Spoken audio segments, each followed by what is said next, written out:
ദേശീയപാത 183 കാഞ്ഞിരപ്പള്ളിക്ക് മുണ്ടക്കയത്തിനുമിടയിൽ സീബ്ര ലൈനുകളും ഡിവൈഡർ ലൈനുകളും മാഞ്ഞു. അന്തർ സംസ്ഥാന പാതകളിൽ പ്രധാനപ്പെട്ട റോഡാണ് കൊട്ടാരക്കര-ദിണ്ടിഗൽ ദേശീയപാത. എന്നാൽ ഇന്ന് റോഡിന്റെ അവസ്ഥ പല ഭാഗങ്ങളിലും പഞ്ചായത്ത് റോഡിനേക്കാൾ ശോചനീയമാണ്.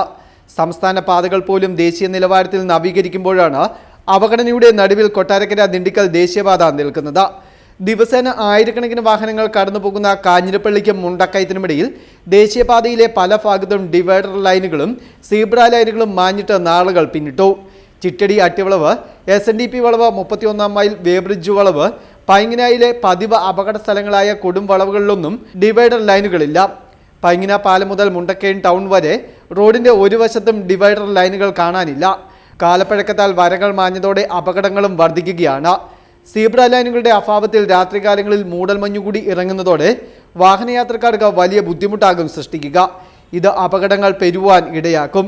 മുണ്ടക്കയം ടൗണിലെ പ്രധാന ജംഗ്ഷനിലും സീബ്ര ലൈനുകൾ പൂർണ്ണമായും മാഞ്ഞ അവസ്ഥയിലാണ്. ഇതോടെ കാൽനടയാത്രക്കാർ റോഡ് മുറിച്ചു കടക്കുന്നത് ജീവൻ പണയം വെച്ചാണ്. അടിയന്തരമായി യാത്രക്കാർക്ക് സുരക്ഷിതമായി സഞ്ചരിക്കുവാൻ സീബ്ര ലൈനുകളും ഡിവൈഡർ ലൈനുകളും നവീകരിക്കണമെന്ന ആവശ്യമാണ് ശക്തമാകുന്നത്. Festoon news, Mundakayam.